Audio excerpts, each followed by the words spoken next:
I'm going to be talking to an amazing student who went from 6 on the IELTS test to 8.5. People think that I know every corner of the city, but I am kind of tourist in my own city. My parents also have very high expectation. Would you be shocked if I told you I went to the same school? I didn't know that you also conduct lessons. I thought you always do podcasts. That's all. I should tell one thing. I was the last candidate which was accepted. After my name, it was red line. Average 32.5. I cannot Yes. believe this. I thought you were one of the students who got the top place. I saw that results are here. You should tap this link. I tapped and I forgot my password. Why is it a bigger accomplishment in their eyes, getting high score on the IELTS test than, say, winning scholarship? First thing first, I'ma say all the words inside my head. I'ma fight and tire of the way the things have been. Oh, ooh, the way the things have been. Oh, ooh. Second thing second, don't you tell me what you think that I could be. I'm the one at the sail, I'm the master of my sea. Oh, ooh, the master of my sea. Oh, ooh. Cool. All right. Let's save some of it for the podcast. All right. So you tell us when to start. Hey folks, hey everyone. Welcome back to another episode of Astra Muse. I'm your host, Muhammad Ali here. Today, I'm going to be talking to an amazing student who went from 6 on the IELTS test to 8.5 with short amount of prep. A lot of you are curious how she pulled it off, and if you guys want to find out, please keep watching. And I really want to ask you guys, if you're watching this podcast right now, to go and subscribe to our channel. This podcast is sponsored by Astra School, and it would help us more than you can imagine. All right, without further ado, it's time to meet our guest, Miss Madina Shadiyeva. Hi, Miss Madina. Hi, teacher. How are you? I'm doing great. It's great to have you on the podcast today. Thank you. Go ahead. Would you like to tell our audience a little about yourself? Okay, I'm Madina. My full name is Madina Shadiyeva. I'm currently a student studying at Bukhara State University. I'm in my third year of bachelor, and my major is economy. Right, right. You're from around here, right? You're from Bukhara. Yeah, I was born and raised in there, like in city, from city. So what was it like growing up in Bukhara? Well, you know, people think that I know every corner of the city, but as my family a bit traditional, I am kind of tourist in my own city. I don't know how all city looks like in the nighttime, or there are a lot of parts of city that I don't know. But like there are quite a lot of places that I really like, and I love people who live in there because it's not about just place, Bukhara. It's about people. I mean, I have a lot of close people, like my family, friends, all people like that I really truly appreciate. So it makes this place more special to me. I can totally relate to what you're saying. It wasn't until quite recently that I started checking out different corners of the city, right? So like until age of 22, 23, I guess, right? The only places I traveled to were home and work. Yeah. That was it. The And same. sometimes the local store. So outside that, I hadn't done much traveling in the city, right? It's only now that I'm starting to go around and explore the city and start to really, appreciate the beauty. Because I've always heard people say it's a great historical city. You got this, you got that, but I hadn't really seen those things for myself, Yeah. right? It's weird though. It's weird. Like you grow up in a city and you don't know much about it. It's like you've lived in your house your entire life, but you don't know all the rooms there. Yeah. Only places you know is the living room, your bedroom, and the kitchen. Yeah, that's But it. turns out there is the attic too, where you keep your unused stuff, right? So your resume says you went to school number 38. Yeah. Would you be shocked if I told you I went to the same school? Really? Only for 6 months. Yeah, Okay. only for 6 months though. It was when I was in 8th grade. My parents had me move schools, and I went there because the school specializes in English and math. Right? Yes. So they have after school programs, Yes, like yes. where Extra you sit courses. Mm-hmm. you sit back and they teach you, additional classes, help you with your homework and whatnot, right? So, what is this school like? Tell us more about the school. Like from what I remember, the school used to be all shabby. Yes, like still. I mean, when I was studying there, no, now it's like more free. I know some students who are studying there, and they say like something like changed, that our rules changed. But when I was there, they were really strict. They were strict about our subjects, our performance, academic performance. I mean, they literally ignored all other like subjects. They solely focused on math and English. Yeah, but I really liked it. Maybe it is because of my school that I love to be like to exceed in on of all of my like education, on my goals, on my targets, because they have very high expectations from students, and like raising in that atmosphere, you will feel more comfortable when you are under the pressure. When you are free, you cannot feel that comfort, but when you have something to conquer, I mean challenge or something, you will feel more comfortable. So I think it is because of my school. It's really a dumb thing to ask, but I really want to ask it anyway. Do you think you are competitive the way you are right now because of that school, or because you've always been like that by nature?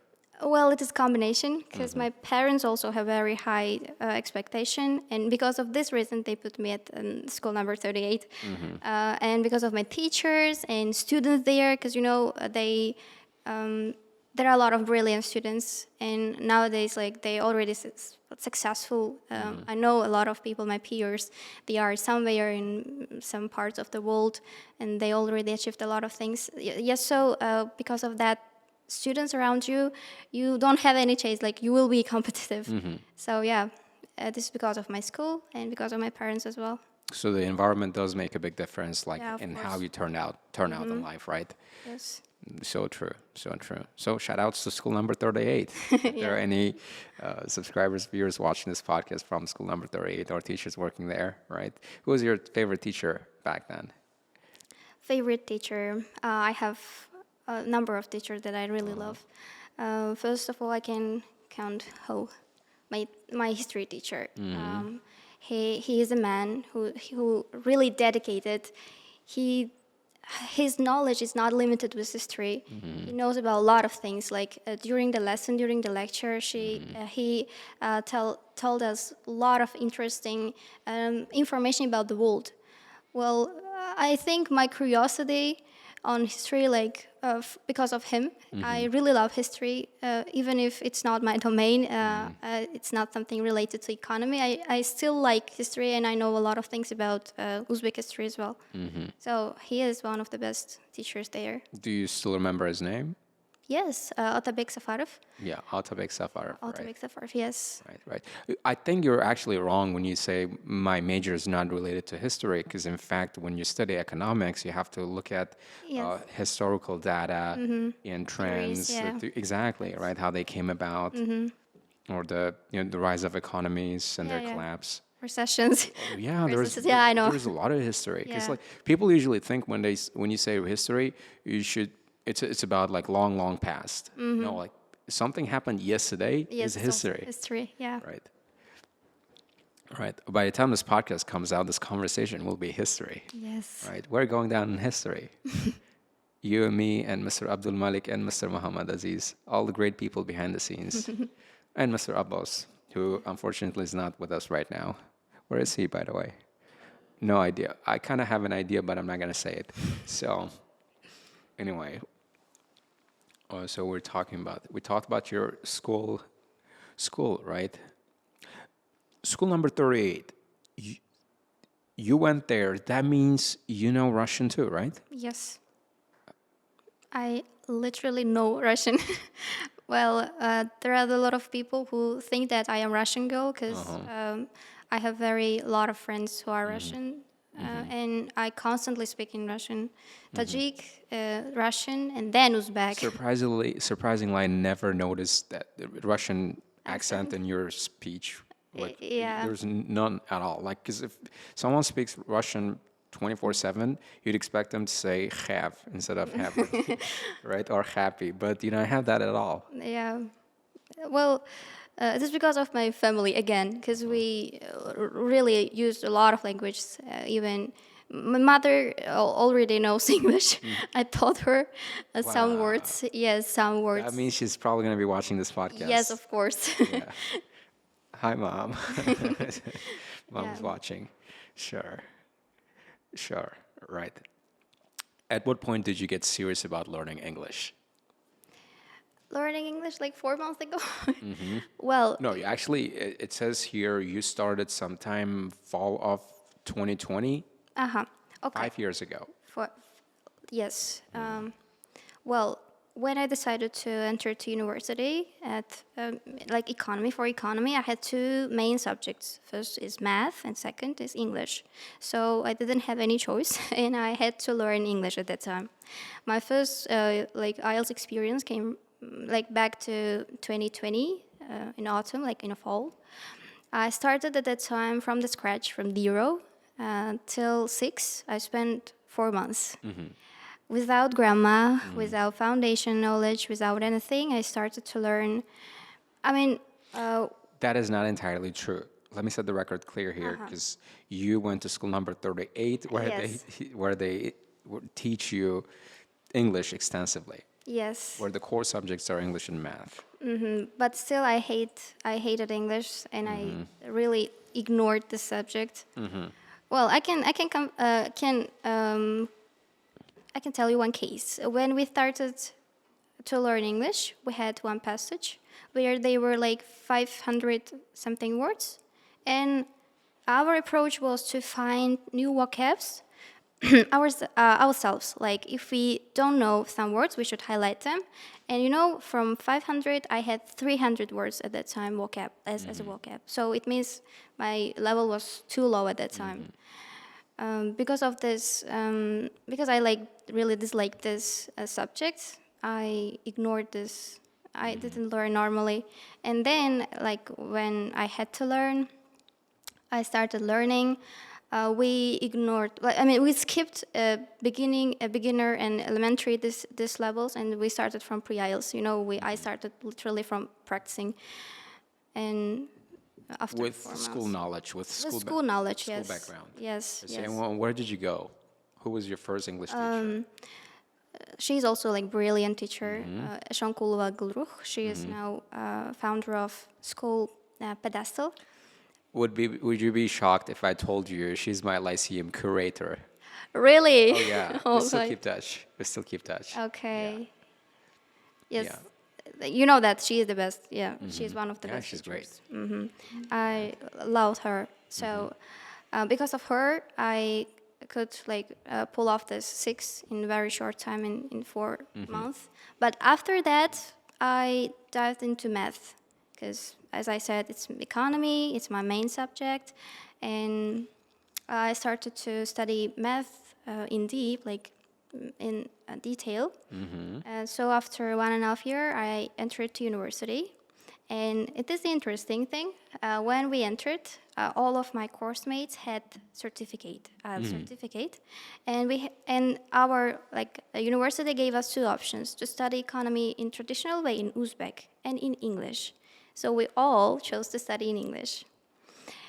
Then it doesn't make me I prepared for IELTS, but coming across with English daily, because we will prepare for subjects. We have independent works. We have a lot of assignments from university, and all of them are English. So it really helped me to boost my kind of level. And because of this reason, without any preparation, without any practice, after 3 years, after 3 years of not studying English at all, IELTS itself, I got accepted to A&M Program. Yeah, it is because of my university.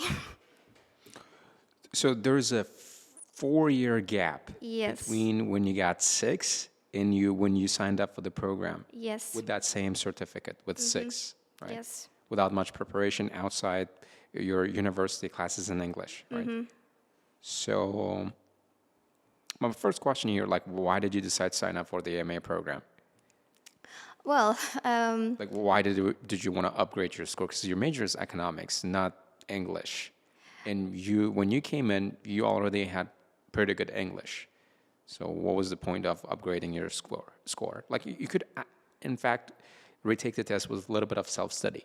I know. Oh, well, I never chased certificate. My IELTS wasn't target. The target was English itself. I loved, I don't know in what part of my life I started to love English because I used to hate it. Then, because of my love, I came to A&M program because I want to be like fluent. I want to be like a native. Whenever I want to travel somewhere, I shouldn't have any problems with communicating with people. So it is the reason why I chose A&M program. I wanted to upgrade my score. But when it comes to AM, I didn't have any idea about this program. I knew about you, but I didn't know that you also conduct lessons. I thought you always do podcasts. That's all. That's actually what I'm doing at this point, right? We're taking it easy on the AMA program. You saw the post I put out, right, saying that the program is on hold indefinitely. I don't know when it's going to be back.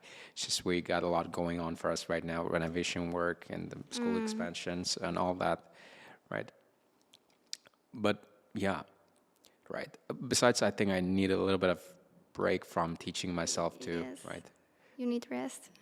I don't mean like a physical kind of rest, and I don't mean mental kind of rest either. I mean the kind of rest where you see when you work nonstop, you slide into a state where you really kind of lose touch with the reality of the things, like what is going on in your life and how things are, and you kind of become the word for it, you enter a subconscious state where you're not making conscious decisions anymore, and like your days are literally programmed. You get up in the morning, you go to class, you teach XYZ, and you go back home and wake up the next morning and you repeat. And you do it for years. You start really questioning your sanity. And that's the point where I've reached. I can actually come in and teach a still great class. I think I do. I hope. I'm not, I mean, who am I to judge, right? But I think it's really, really, really helpful when you step back every now and then, think, reflect, recharge, and go back with a fresher mind. And that can do your personal experience of work wonders.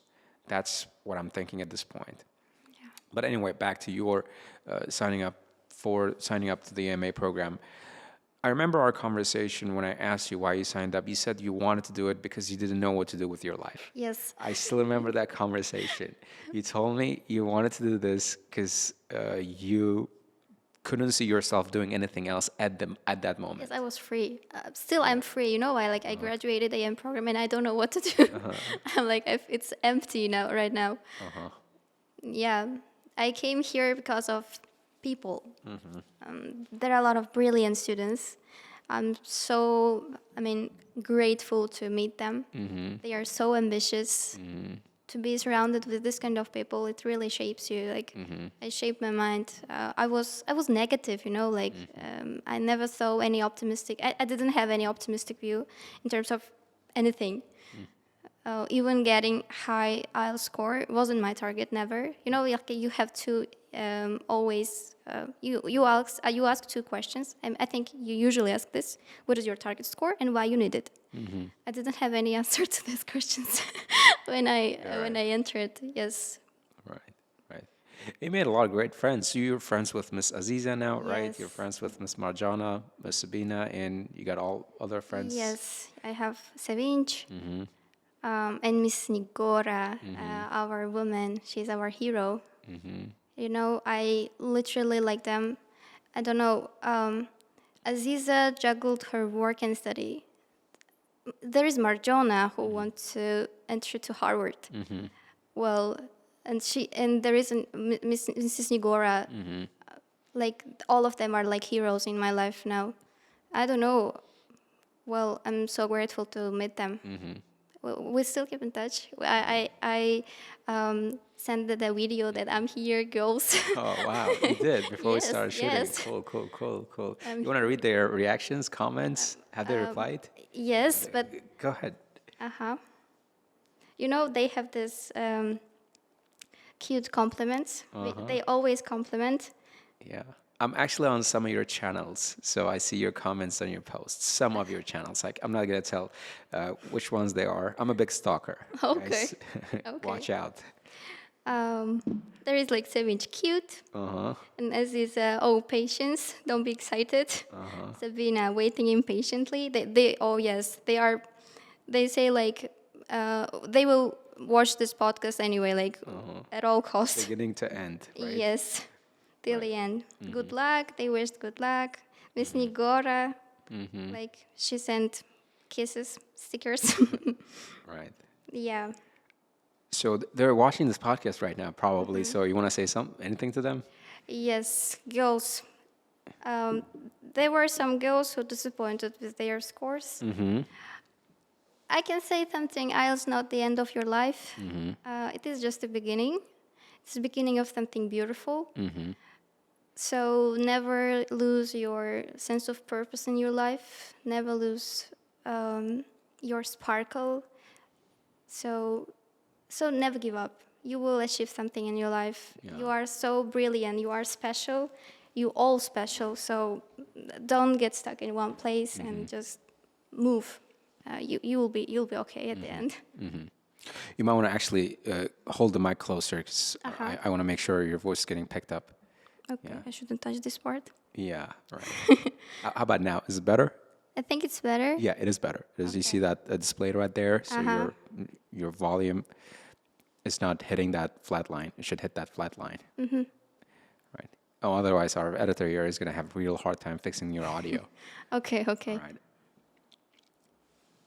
The AMA program expectations. So you did not have any expectations coming in. You just wanted to sign up for it because you wanted to keep busy, right? I see. So what was your first impression of the AMA program, and how does that compare with your last impression? Okay. I should tell one thing. I was the last candidate which was accepted. After my name, it was red line. I cannot believe this. You should see it. I need to pull it up right now. I have all the records. I swear I have all the records here. Give me a moment. So you are October admission, Yes. right? Yes. No, that's the program. Excel sheets, management, admissions, AMA 2024 October. I found it. Found me. 30s. I cannot believe this right now. Let's go and see. First sheet. No, first one is empty. Oh my God, people, you cannot believe this. You have to see this part. Mr. Abdul Malik, you better zoom in, okay? When I show this part right here. Madina Shadiyeva, she's literally at the bottom of the list. Yes. That's number 30. Are you going to use the mid camera to zoom in? Okay. Can you see? Can they see that? Like literally number 30, average 32.5. I cannot believe this. I thought you were one of the students who got the top place. No. No, not really. Okay. Did it work? Okay. Thank you.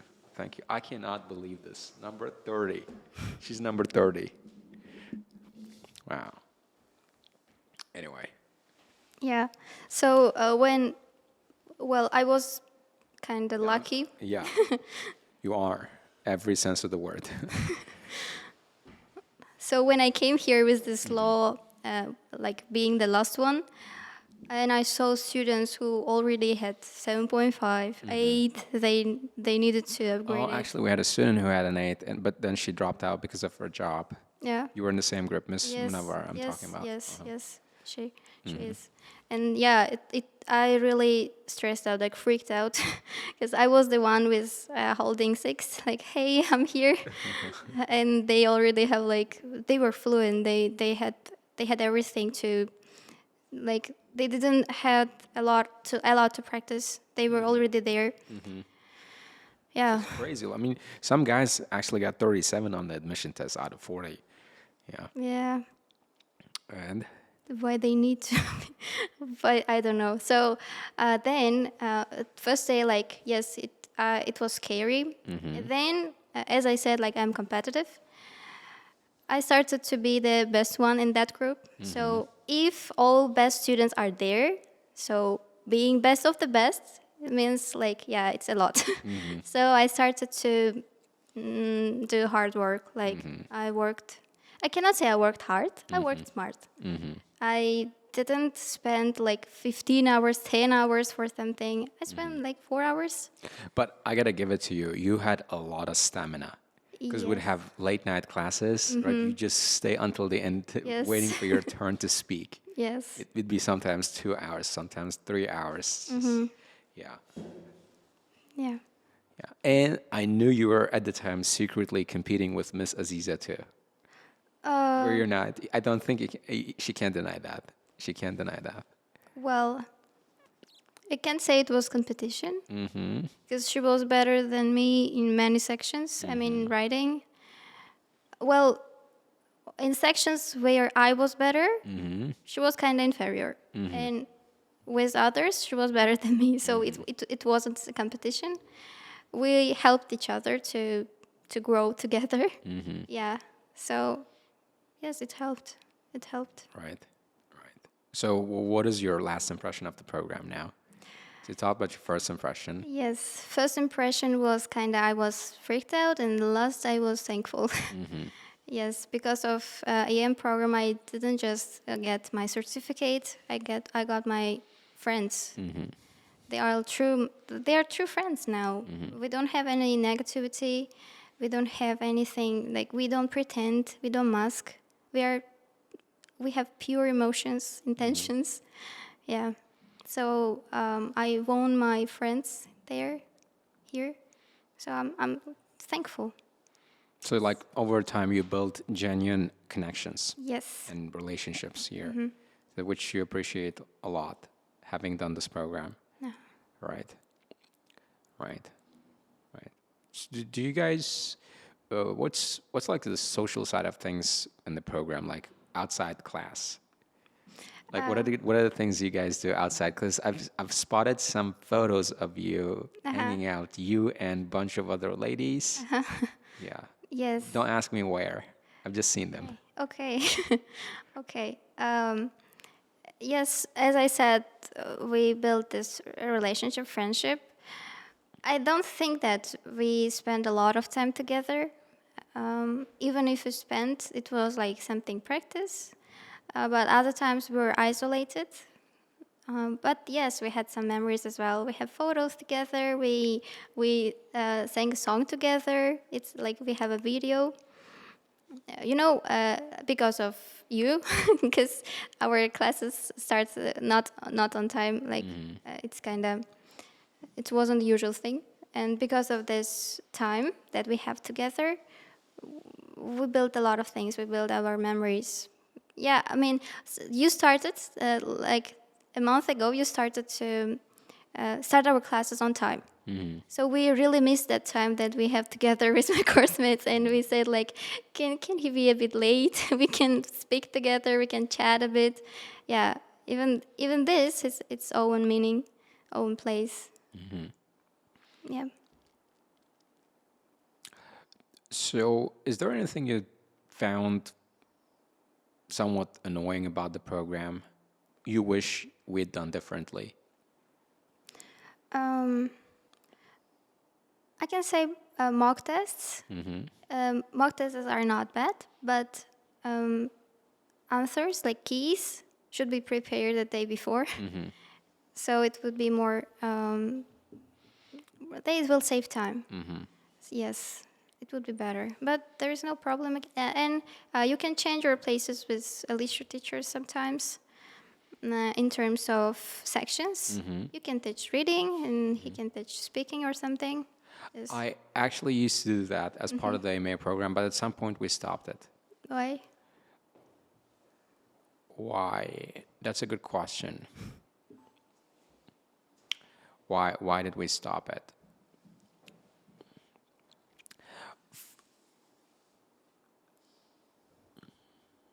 I just wanted to finish what I started.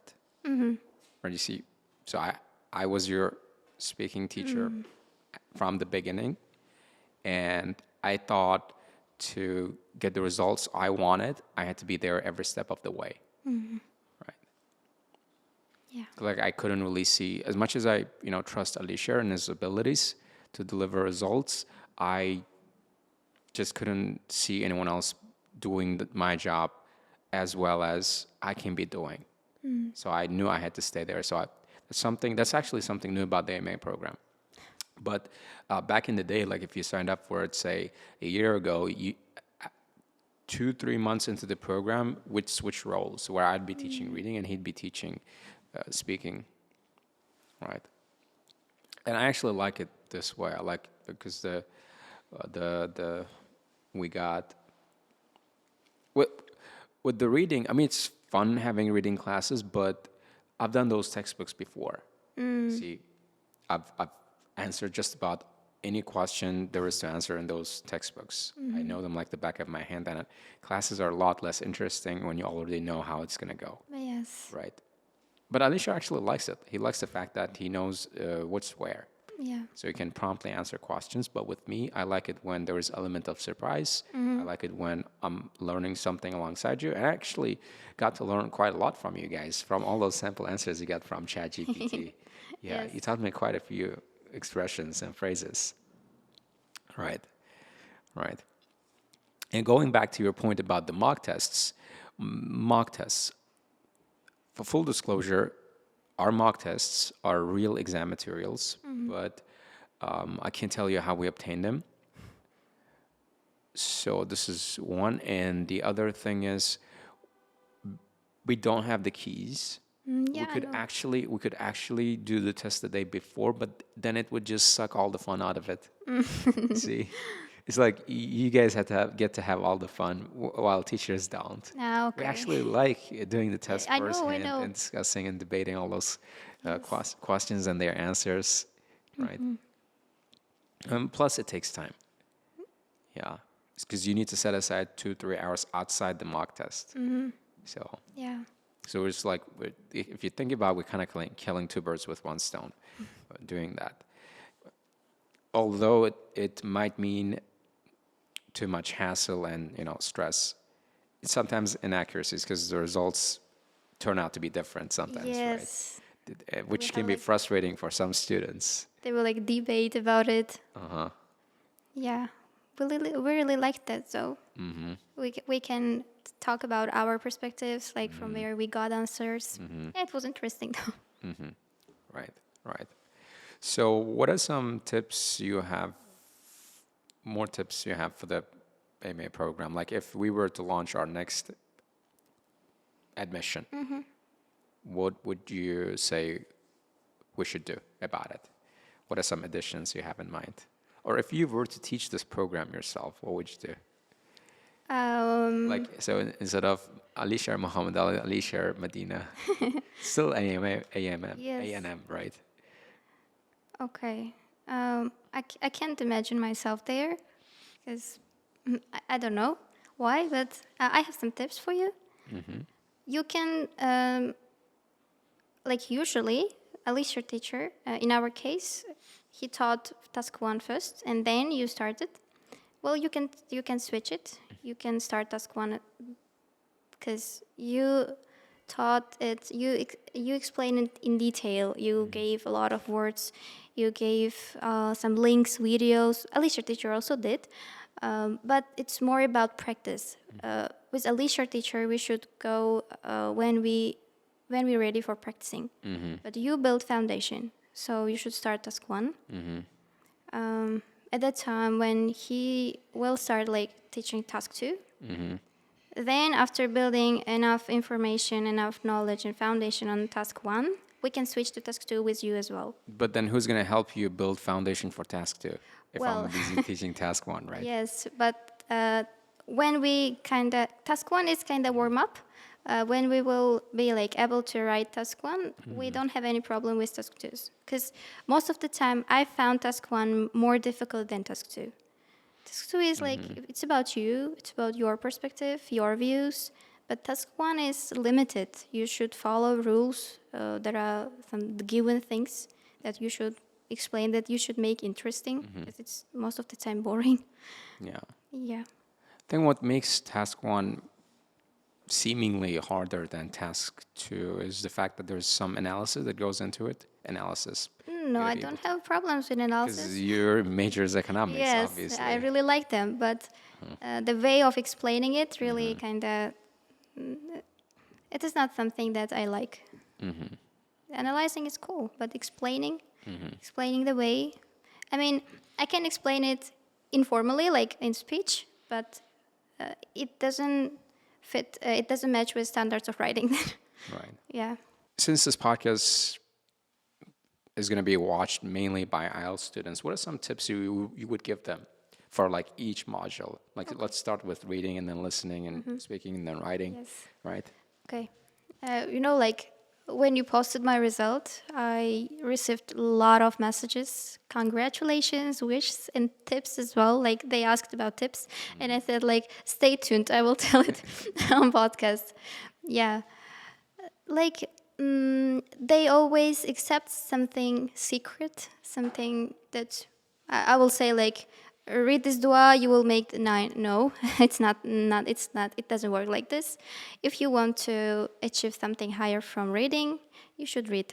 I literally said it to one student. I said like, if you want to increase your scores, if you want to increase reading, read. If it's speaking, speak. If it's listening, listen. And if it's writing, like write and pray. Yeah. For reading, I used to analyze passages. I'm not a bookworm. I don't read books. I don't like reading at all. I mean, not passages, but something like novels or something. But I knew that there is no way, if I want to increase my reading, I should increase my comprehension. So for comprehension, I should read a lot. So when I had some home tasks, passages, reading, I started to analyze each part of it.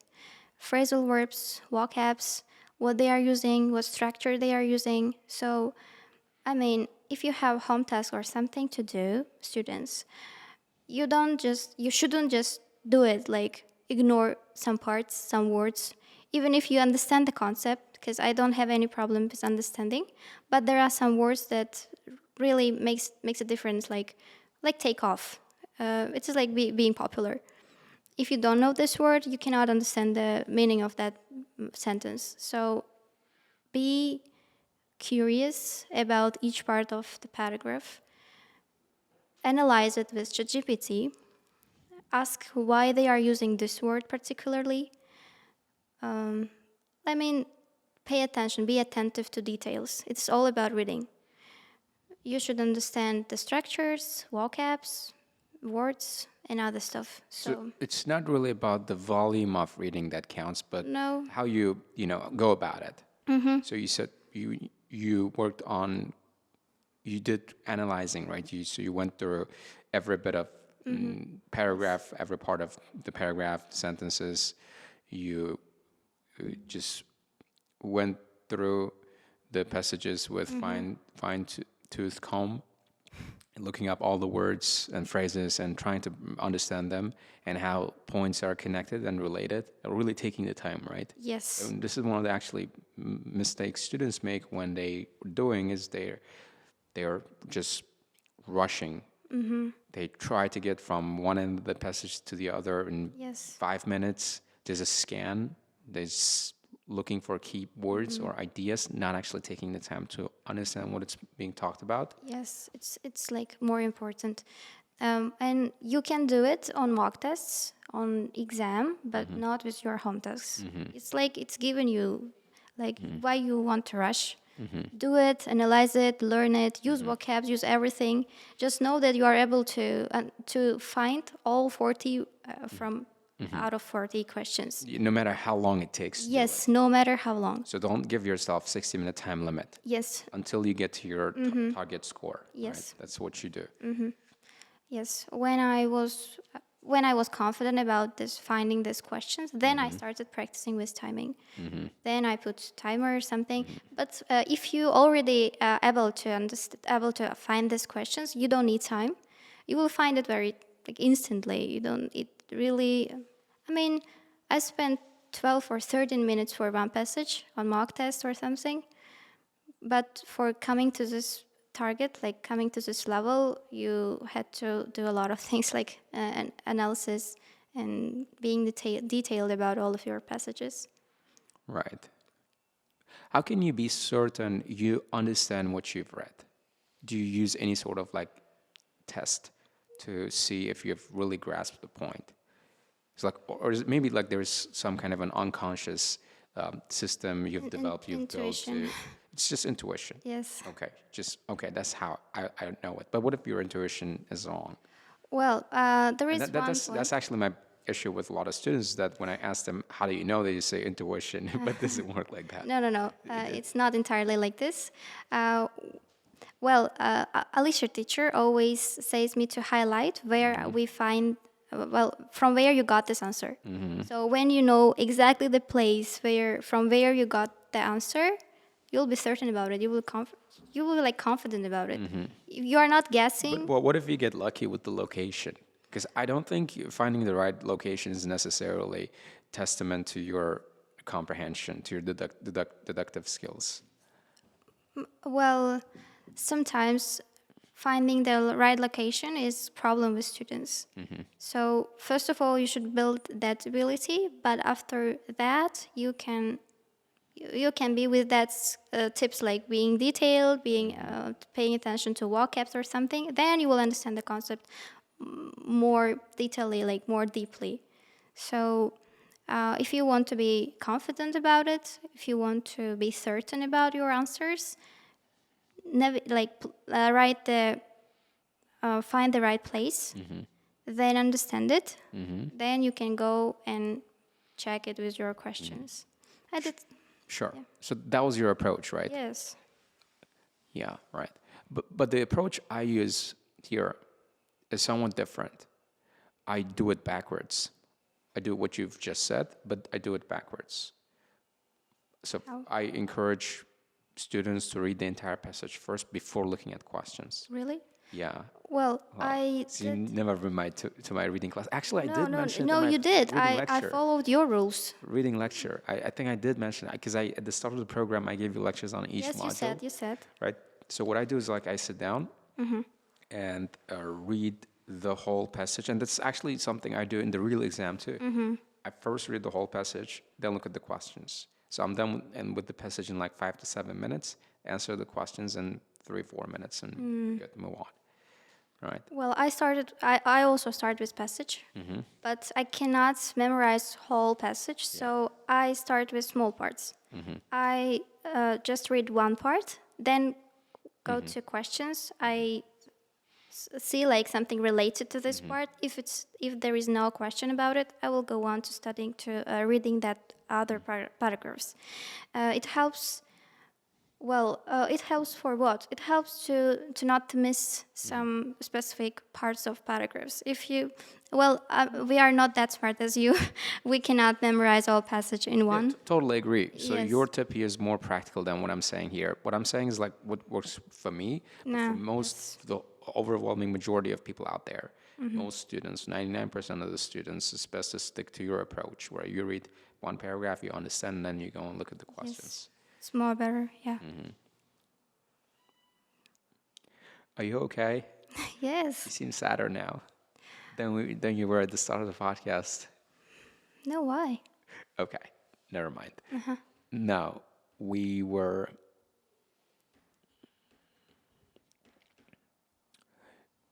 How about listening? Right. So let's get into listening. For listening, okay, I will tell the truth. I didn't do anything for listening. Your lectures were enough because we usually sit like 3 hours with you, and all the time listening English was enough for boosting my listening score. I mean, if you don't have Muhammad teacher around, you can expose yourself to English atmosphere. Just listen English a lot. Podcasts, videos if you like, watch movies without subtitles. Then you will understand, you will get the hang of it. Well, listening is not something that's you should specify, like you should focus a lot. When it comes to speaking, from the beginning I was fluent. I can't say I'm like 100% fluent, but I was confident. This confidence always gives me more marks, I guess. So because of gaining this confidence, you should act professionally. Like you should know about your abilities. You don't question yourself. Don't question yourself. If you have some weak points, well, in my case, it's grammar. I'm never afraid of making mistakes. You can spot a lot of mistakes when I speak, but still I'm speaking. Still, it's better than nothing. So, yeah, in speaking, you should be confident and you should know your abilities and act like you are professional. And you should convince that person with whom you are talking that you are professional. Yeah, speaking is all about it. That's it. And I shared my strategy with you. I said like I learned simplistic samples. They were all simple. They didn't contain any idioms, any expressions, anything. Just to boost my fluency, just to not to stop in the middle of my speech to remember what was this idiom or expression. First of all, you should come to the level of 7.5 with fluency, with confidence. Then you can add other additional words to get high, like 8 or 8.5. In my case, I started doing it 15 days left. Because I know my memory, I can acquire knowledge, like I can remember things very instantly, and I can forget them instantly as well. So I didn't start it from the beginning. I started at the end. But if you don't have this kind of mind, this kind of goldfish memory, don't do it. You can start including expressions a bit earlier, just to use them naturally. Then, yeah, it is my tip about speaking. In terms of writing, I can't say anything because it is my weakest point. It's like 6.5. Difference between my scores, like from B2 to C2. There is no C1. 6.5 is B2, and others like C2. Yeah. You think your writing was underrated? Well, Is there any chance, like if you appeal your score right now, it might be changed to 7.5? it might be changed, but there is no need to change it. Well, overall will be 8.5 anyway. So But someone actually said in the comments when we posted your result that if this lady gets 8.5 on the writing, she's getting overall 9. yes, I know it. Doing one skill retake. I'm thinking about it, but still, why? Right, yeah. Why? I already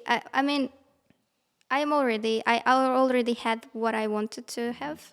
I have this ability in terms of English itself. So yeah, I'm pretty satisfied with it. But in terms of writing, yes, I was expecting at least 7. At least 7. But okay, it was 6.5, so it's not a big deal. Right. Yeah. So what was your reaction to getting 8.5? Give us the whole story, like how it all started. We have group chat with girls, and one of the girls said like results are out, and I went my Gmail. I saw that results are here. You should tap this link. I tapped and I forgot my password. I forgot it, and there was a like button where I can do it, where I can change my password, and this whole process already like dimmed my excitedness. Like I was already like, okay, I had something, so I will see it.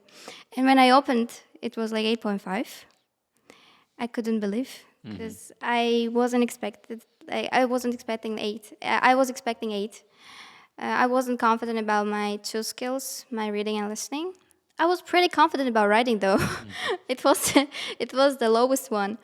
Yeah, speaking, yes, it was really surprising. 8.5. I was expecting 8 because my examiner was really supportive. She smiled a lot. We have interesting conversation. It was real conversation. It wasn't interview or exam. It went well. Well, So, unlike your speaking teacher is always depressing, right? And never encourages you and no, like, yes, and because, and praises you for your hard work. Because when I did the SPR, the school performance review form, some of the people left that comment from FI3. yeah, it was me. Oh, It okay, was me. sure. Yo, no, in in your case, you always expect high results from us, and you saw our best when we did our best. Because one day we learned samples, and another day we did freestyles. So you could compare our two performances, and you can get disappointed by it. But examiner never saw us, and we can do our best, and she or he cannot compare us with other performances. So, yeah, for you, it is kind of understandable. We are your students. You are expecting something high from us. Um, well, yeah, it was No, not really. I don't expect anything from you guys. It's more to do with my, your own. no, with my attitude is that I think praise brings complacency. Complacency means like when you're too satisfied with your performance, right? You'll get comforted. While not having any praise, not giving any praise at all, can turn things toxic and depressing, which actually was the case with some of the students who would leave the room crying. Yes. Did it ever happen in my class? It did. I'm not sure if it was with your group, but I remember it was with one of the groups. It was with one of the FI groups, and not just with one group, with many groups. But well, I try to be encouraging, supportive every now and then, but it's not as often as it should be, I guess. Yeah. But with your examiner, though, you Yeah, got super yes. lucky. I was lucky. Yeah, that's it. And who was the first person with whom you shared your results? Parents, parents, because it was nighttime, like it was 8 or 8:30 or something. I cried, and they came like, "What's happening?" I got 8.5. They already cried. That like they also cried with me. We cried together. Yeah. For real? Yes. They were that happy. Yes. You know, my parents also always make dua, like whenever we are in iftar time, or we pray like constantly, and they always include my score in their duas. So they were impatient about my score even more than me. So they should see the result of their duas. So they saw it, and they were grateful, they were thankful, they were happy about it. Yeah. Right, right, right. Your, I just really wonder why parents seem to make like it means a lot to them, right? Getting Yes. high score on the IELTS test. Why is that? Because your major is not English teaching, right? So why is it a bigger accomplishment in their eyes, getting high score on the IELTS test than, say, winning scholarship? You won a scholarship, right? Yes. And were they more happy when you got your Yes, of IELTS course, score than of when you course. got a scholarship? No, with IELTS score, they were more happy. Exactly. Yes. I'm wondering why.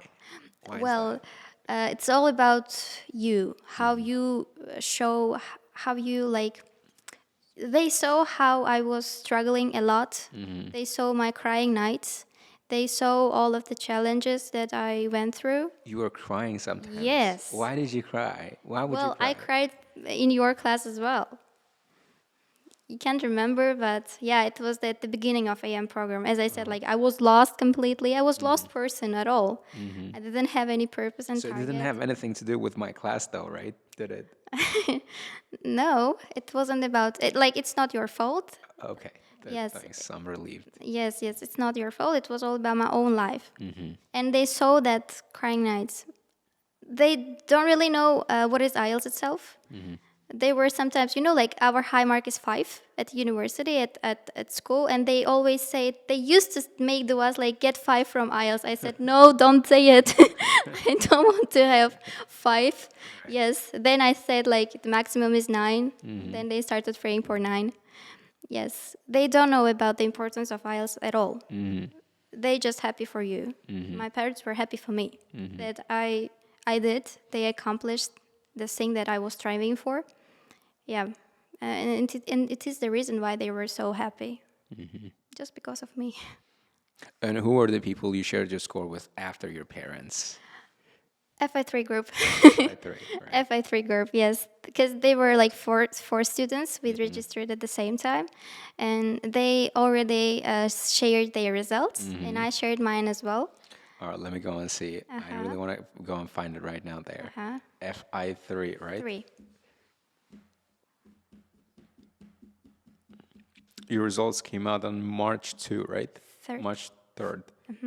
I see it right there. Wow. The group chat went bananas. Wow, Shahina. Yes. You nailed it. Wow. Congrats. Congratulations. And you wrote, I'm literally shaking. Yes, I was shaking at Were that you time. actually shaking? She was shaking. Yes. Right. Right.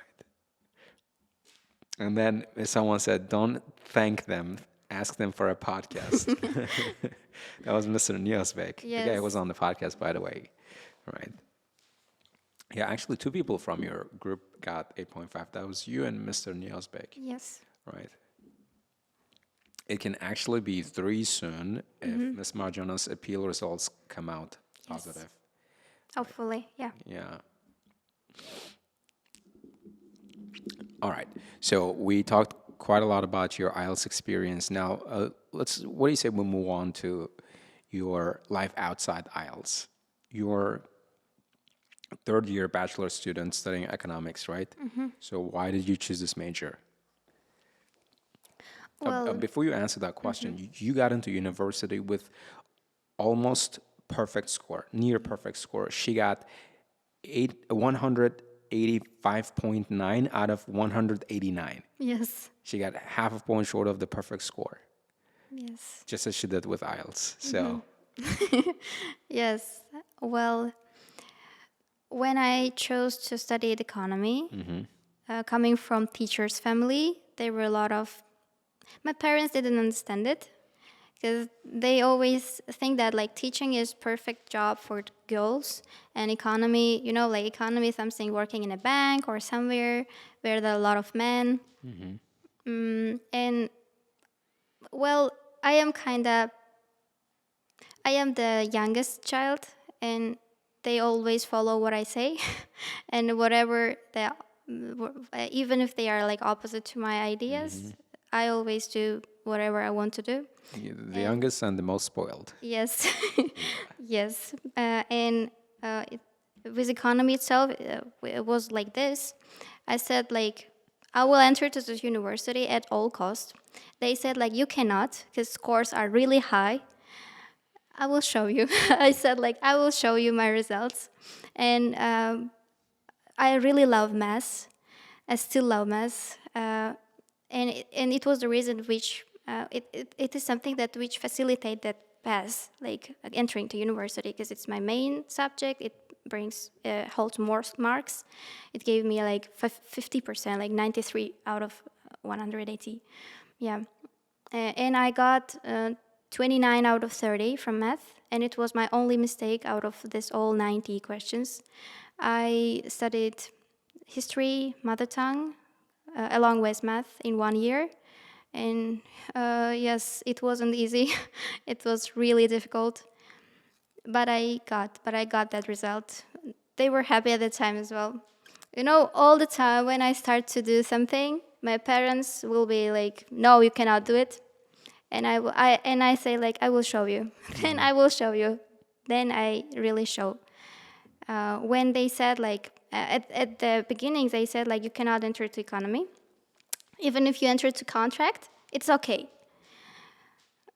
But I wasn't satisfied with contract because my sister entered with contract to foreign language, and I saw how like you should pay for university. Why?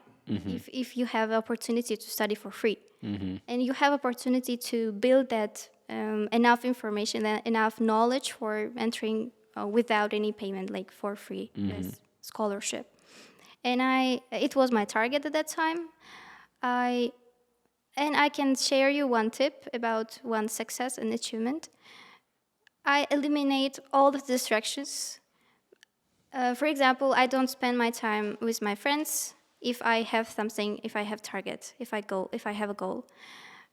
I literally isolate myself from everything. I don't listen to music. I don't watch any movie. I don't do it. I just solely study or do something, whatever I want to. That's in terms of my goals. Yeah, and I did the same. I followed the same approach for IELTS itself, and at that time as well, back when I was an applicant.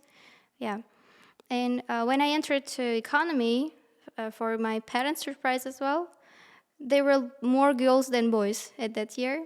I have a lot of friends from my course mates, and not all of them are boys. Like most of them are girls, and it makes our university life more easier, more interesting. Yeah, that's it. It's all about my economy. Right. So you chose economics because of your love for math. Yes, and there is a subject at school as well, called literally like economics, and I participated to Olympiadas from this subject, and I knew that what is market, what is demand, supply, equilibrium, this kind of things, and I found them very interesting. So I had passion towards economy when I was already like school children.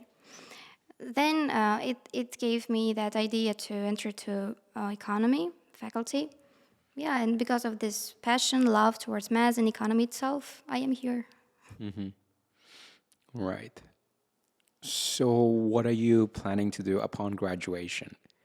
Are you going to be pursuing something related to your major? Or now that you got 8.5, are you having second doubts about doing something related to economics? Well, when I entered to with like almost perfect score, I had a lot of offers from banks. Uh-huh. They they have some contracts with students who got high scores, and they kind of book you. I have the contract with bank, and whenever I graduate, I can work there. And for not leaving that particular bank, they pay also. They pay. I have scholarship from bank as well. So You mean like a stipend thing? yes. So you get paid stipend from the bank, from the government, Uh-huh. and you also get a free tuition. Yes. Yes. No wonder why this lady doesn't have a job. She's comfortable. Yes. Yeah. And it's pretty enough for surviving. It's enough. I never thought about doing anything else. Like bank is here. I'm already like the graduating is around the corner, and yeah, I can work at the bank. You As still have 2 years to go, 1.5 years to go. 1.5 year, yeah. Yeah. There were a lot of people who asked like, do you want to make any teaching as well? Because you got 8.5 or something. No. Teaching is something, I'm not ready for teaching. 8.5 doesn't make you professional. 8.5 is just a score. But your resume says you used to work as a math teacher, Yes, math teacher. but not an English teacher. Yeah, well, my math was better than English. So can't you now say confidently your English is better or as good as your math? No. No. Back then, when I worked as a math teacher, my math was better than English. I was confident about my math rather than like English. And then I had a job offer from my teacher, from course teacher, and like I said, like why not give it a shot? I will see, like it will be like something interesting experience. Yeah, and for this reason. So if you were to get a job offer from Astra, would you consider the possibility? We're having a job interview, by the way, right here live on the podcast. I should think about it. Oh, for real? I should think about You it. would consider it? Well, why not? Working, You said you didn't want to teach I anymore. won't pursue it as my career.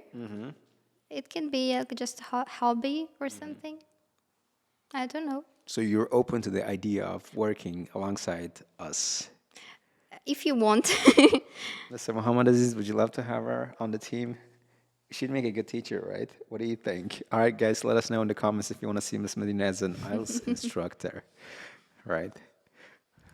Why would you want to work here? I love the atmosphere. I love everything related to But Astra. classroom atmosphere is not a, I think, good reflection of what actually happens behind the scenes. I know. It's a madhouse. Trust me. It's worse than a clown show. There's so much action going on. There's there, I think we're twice as demanding outside the classroom as we are in the classroom. So I wouldn't be so eager to come and work here. But anyway, right, extracurriculars. It says here you used to be involved in some extracurriculars like working as an administrator, Yes, admin job. admin job. So what did you do and where did you work and what was it like? I worked with my teacher in Pedestal. I worked there. I know one thing that I really love servicing, service, working with parents, working with students. I really love that atmosphere as well. Yeah, it was great experience. Then another thing, what was that?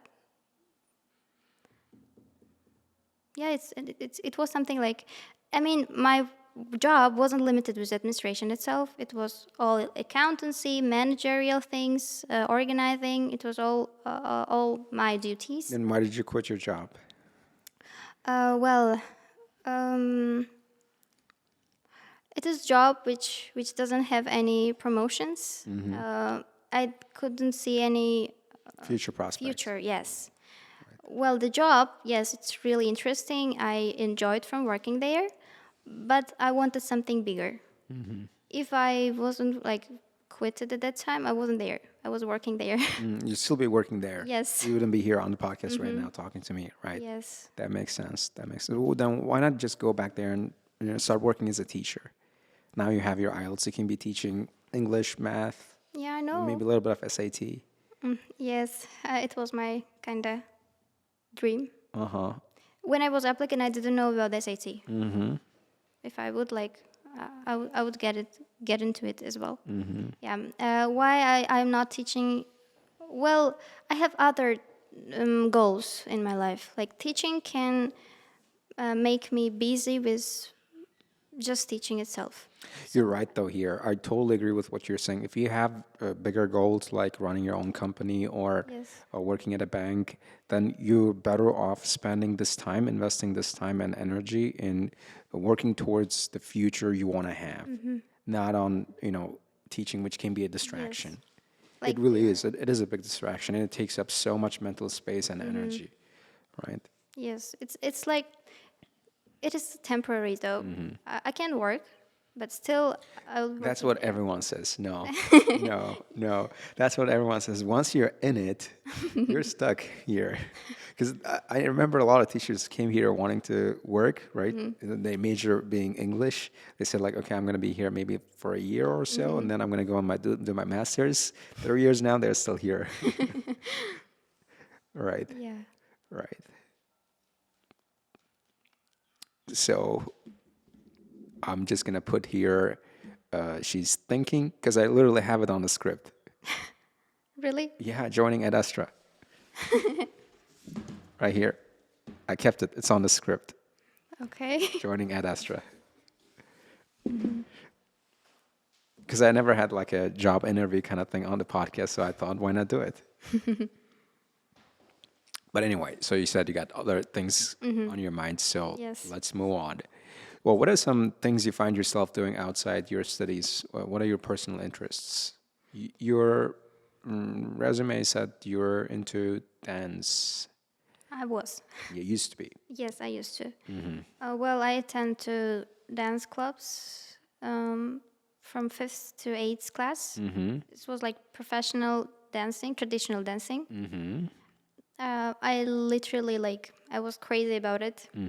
But then when I got older, it wasn't something appropriate for girls. My parents said like that. And I had to leave my lovely habit. Yeah. But still, I like dancing is something really usual thing for girls. I enjoy it. Yeah, but I don't dance at home. Now, do you do any singing? Singing? Yeah. Well, singing, yes. I love singing. I didn't know that I have a talent, but how to say, I received a lot of compliments about my voice. Then I started to make some videos, some posts. Oh, really? Singing, singing. Where can Making we find those covers. videos and posts? People would love to see them. From my Instagram, but it's private. It's Okay. All private. right, well, we're gonna put your Instagram and all your social links in the description below for people to go and check them. Okay, okay. Yeah, I make some covers. Well, but I never thought about making it my professional job. Like, it's my hobby. It's something that I enjoy. Can you give us a little taste right now? If you want, Oh yeah, let's do it. Who are you gonna Really? sing? Oh yeah, 100%, you 100%. want to sing with me? If I know the lyrics, You know. who, I will choose the song that you know. okay, sure. We've never done this before on the podcast, Mr. Muhammad Aziz. You know, you obviously know Imagine Dragons. Now I'm just probably gonna make a clown out of myself, but sure, I'll do it anyway. I like challenges.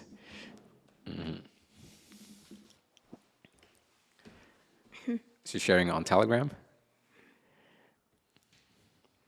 You know the Believer song? Uh-huh. But it's not a duo song. Like, how's this gonna be like two people singing at the same time? Just simultaneously. Like, it will make it will sound better. Believe Are you me. sure though? Yes. Can we at least like take turns? Like, I say one verse and you say another Okay. verse, Okay. or like Why I say not? two verses and you say the other two verses. Yeah, let's do that. But it's weird, like if both of us singing at the same time. I've sent you. But I don't remember the melody. I will start. Uh-huh. Then you can remember the melody of it. Okay. Hang on a minute. Are we doing like one verse, right? So you do the first verse, I do the second verse, right? Yes. Verse first for me. Verse second for you. You will remember the rhythm if I will sing it. Come again? You will remember the rhythm of it Oh, if I will start. okay. Okay.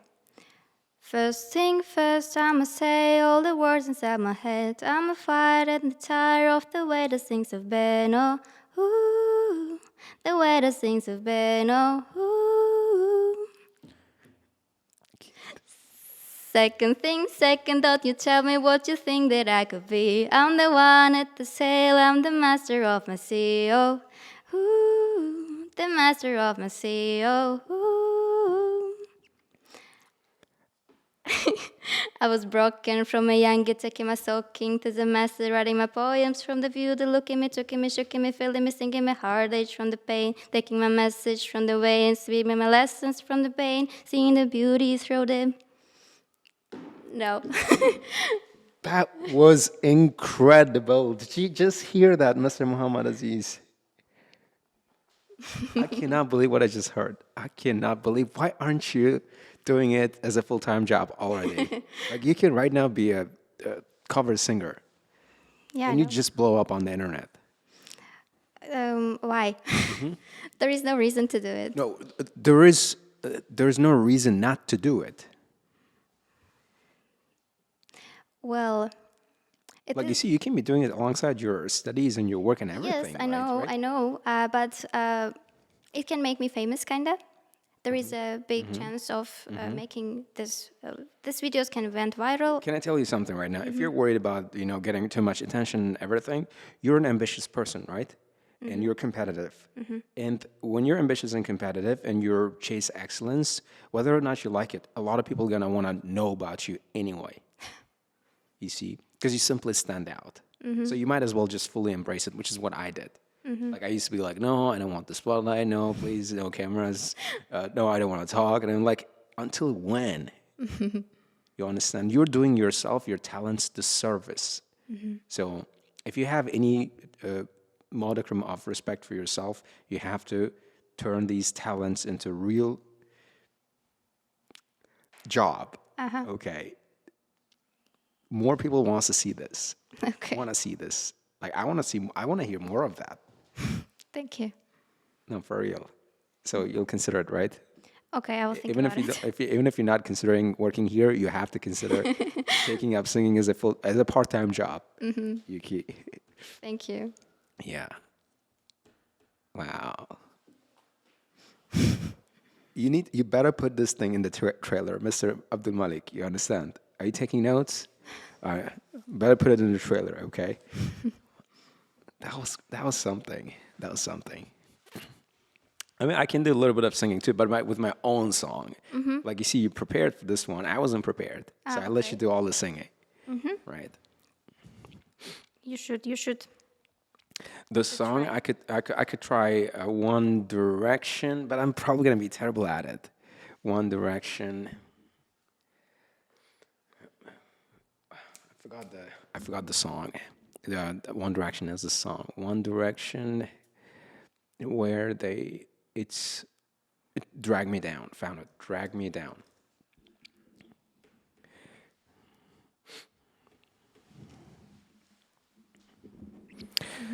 I've got that fire for a heart. I'm not scared of the dark. You never seen it look so easy. I got a river for a soul, and baby, you're a boat. Baby, you're my only reason. If I didn't have you, there would be nothing left. The shell of a man that can never be his best. If I didn't have you, I'd never see the sun. You taught me how to be someone, yeah. All my life you stood by me when no one else was ever behind me. All these lights, they can blind me. With your love, nobody can drag me down. There you go. I did it.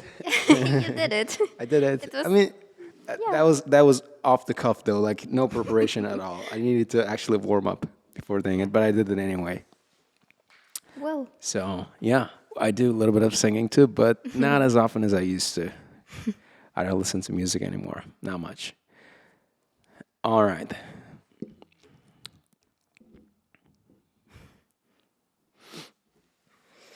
Seriously though, that was unbelievably good. No, seriously though, you should be making more of those covers, more of those songs. You said you put it on your Instagram, right? Can I drop you a friendship request? Would you accept it? yes. Okay, I'll do it right now. Because if I don't do it right now, I'm probably gonna forget it. So, what's your username? I will spell it. Madin Mm-hmm. dot Mm-hmm. dot din. Dean found it.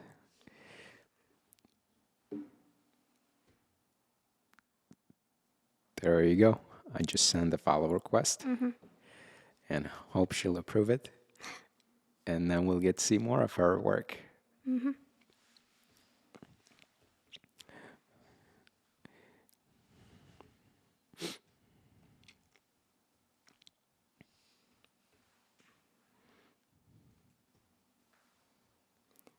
Oh, she did. She did accept it. Oh, you put our photo. Yes. Cool, cool, cool, cool. You got her. You don't have actually that many posts. You got just a couple. Let's go to the reels. Which one is it? Reels, like there is a paper kinda. So that's it. This is you, Yes. right? Okay. So that's Billie Eilish.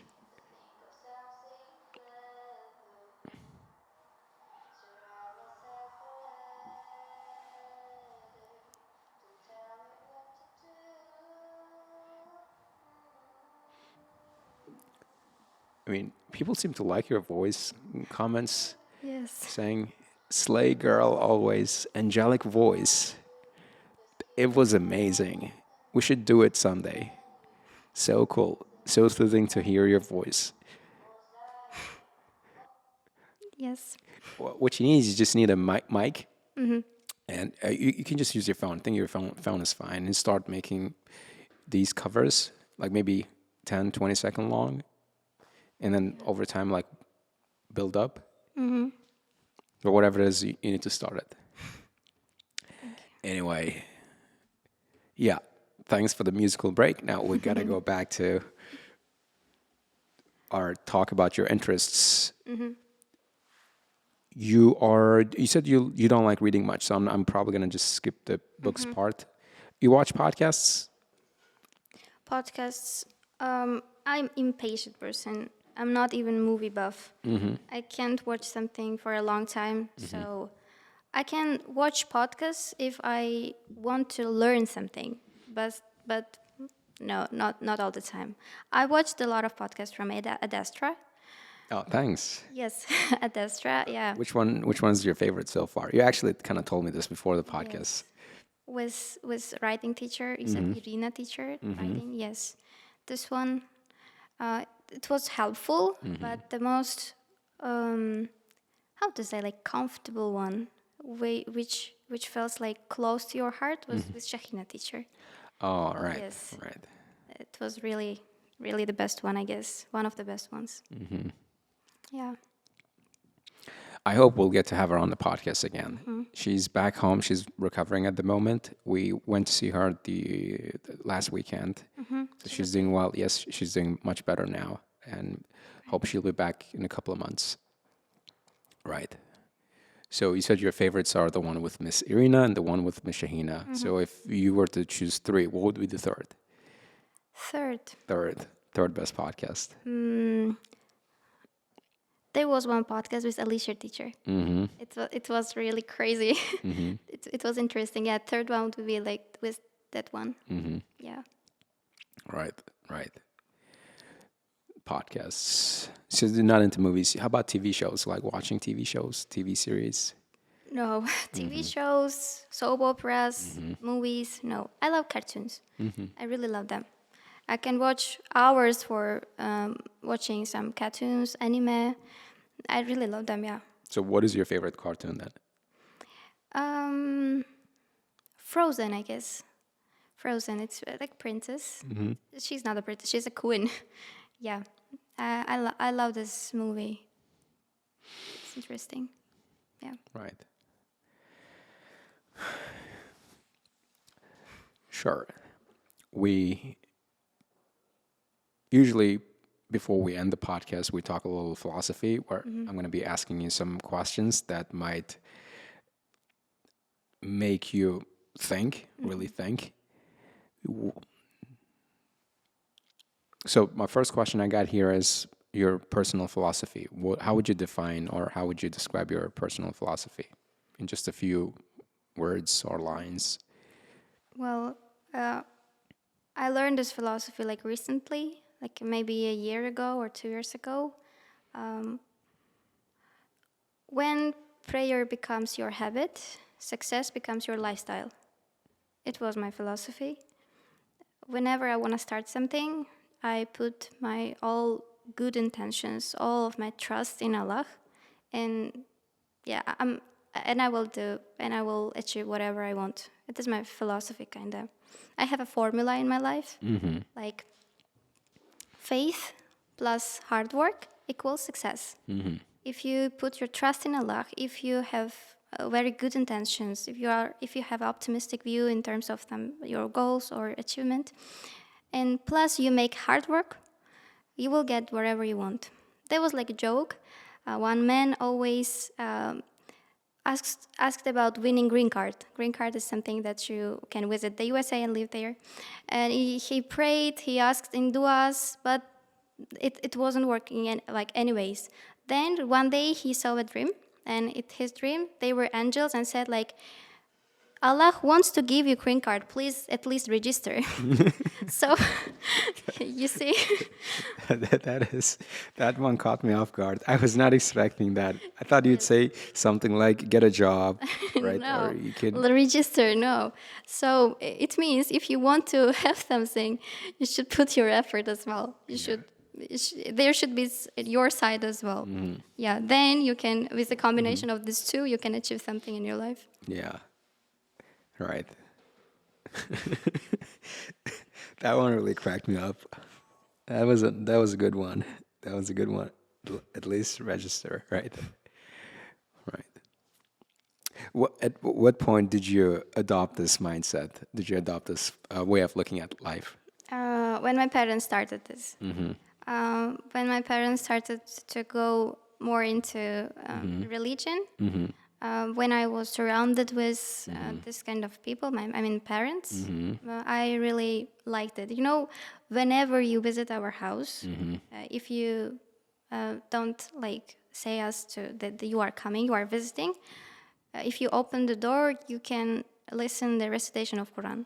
My mother used to do this, like always do constantly, every night after having, this time like after having iftar.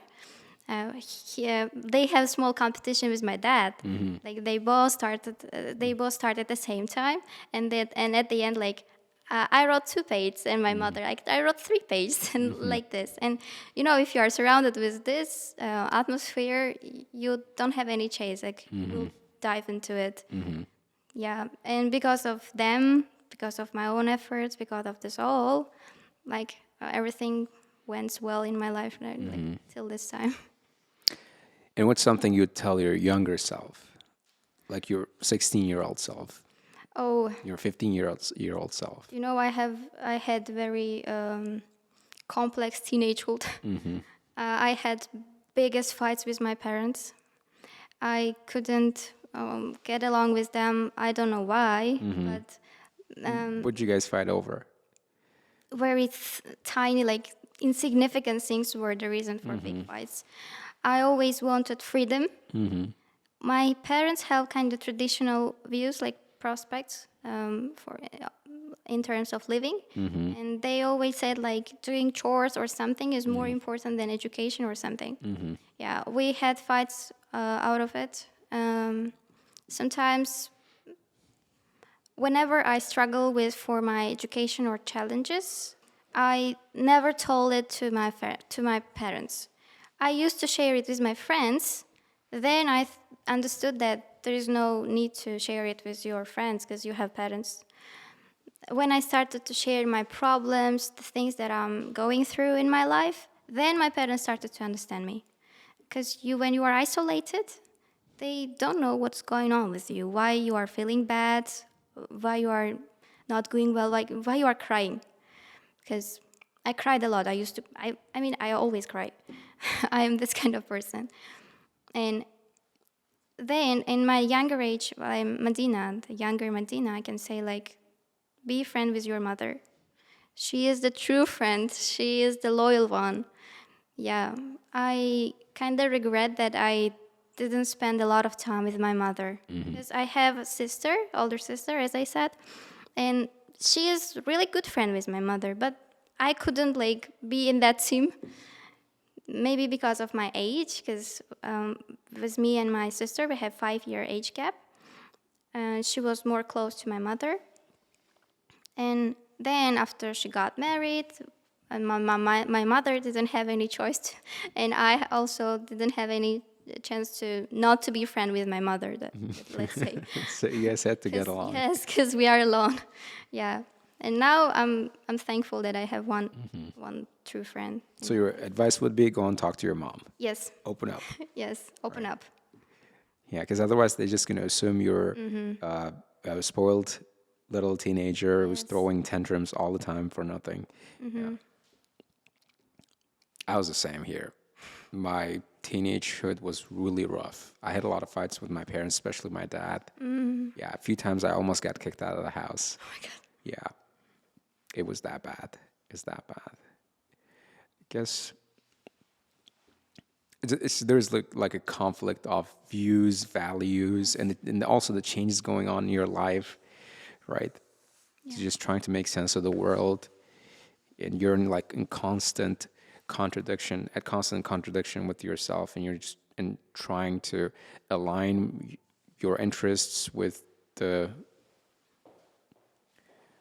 parents, but it doesn't really work because their interests are complete opposite of yours. So it's a whole draining process, and there's a lot of frustration and anger because you're still immature. You don't know how to express yourself. You don't know how to talk to people. Yeah. Right? And you think the whole world is your enemy. Yes. Oh, everybody it's a really hates dark you. place to be in, right? Yeah. Yeah, I'm glad we're past that age. I'm glad we're not those teenagers anymore. So, what's something you would tell your older self? You're 21 now, right? No, I'm 19. Oh, I'm not turning 19. yeah, I'm turning The 20. cake video thumbnail says 20. Well, I'm turning 20 this year. So my birthday year's in September. What did you do, Mr. Abdul Malik? Oh, really? Oh, God. The receptionist dropped the ball again. But Okay, like anyway, I was born in '05, yeah. so if we consider like this year, 2025, like yeah, Yeah. I will turn to 20 this year. Yes, we better fix that. So, what's something you would tell your 29-year-old self in 10 years from now? Well, can I say something to that woman? Yeah, 'cause she's probably going to be watching this podcast. Like, Yeah. this is your first podcast ever, Yes. right? Yes. First public appearance. Yes. So, what's something you would say to her? She's watching you right now. Say hi. Hi. Mr. Abdul Malik, that camera's rolling, right? It's rolling. Well, what I can say. I hope you are doing well.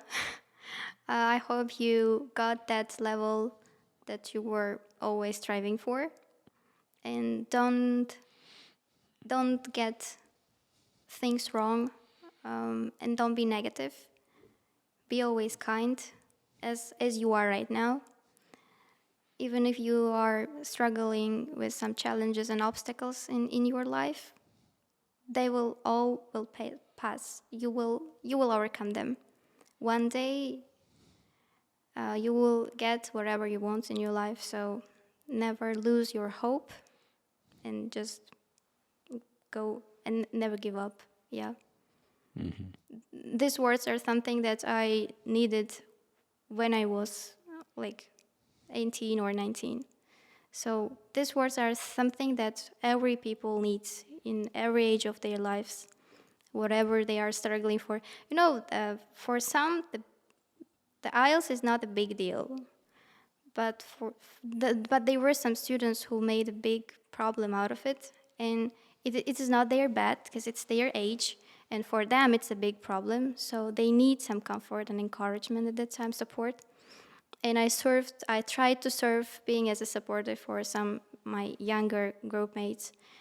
And this support is something which is important at every age of your life. So I'm telling it to myself, even if there are some problems in your life, don't stuck. Everything will be okay. Yeah. Miss Medina, it was a great pleasure having you on the podcast today. Thank you. I enjoyed every minute of it. The same. I can't believe you sang for us on the podcast.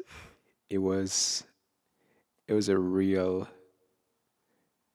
wow moment Thank you. today. So, do you have any comments you want to make before we end this shoot? Well, what I can say, I guess the thing that I said to my old age, old version of myself, is something for everyone. Even if you have some challenges in your life, don't lose your hope. Follow my formula. You will get your success. You will get wherever you want in your life. Yeah, that's it. All right. Thanks a lot again. Thanks for coming on the show, and hope we'll see you here again one day. Hopefully. Yeah. I mean, why not, right? Why not? Yes. So, what I have in mind for this podcast is like having the same guests like after a year, Yes. right? So, like today is March 8th, right? The International Women's Day, and Happy International Women's Day, by the way. and how about like we have this podcast again next year in 2026 on March 8th, or earlier than that? It depends on where life takes you, right? Yeah. Sure. All right. Thank you. Thanks a lot. So, Hope you guys enjoyed today's podcast. If you liked our content, please don't forget to subscribe, like our video, and leave your comments in the comment section below. I'll see you in the next one. Peace.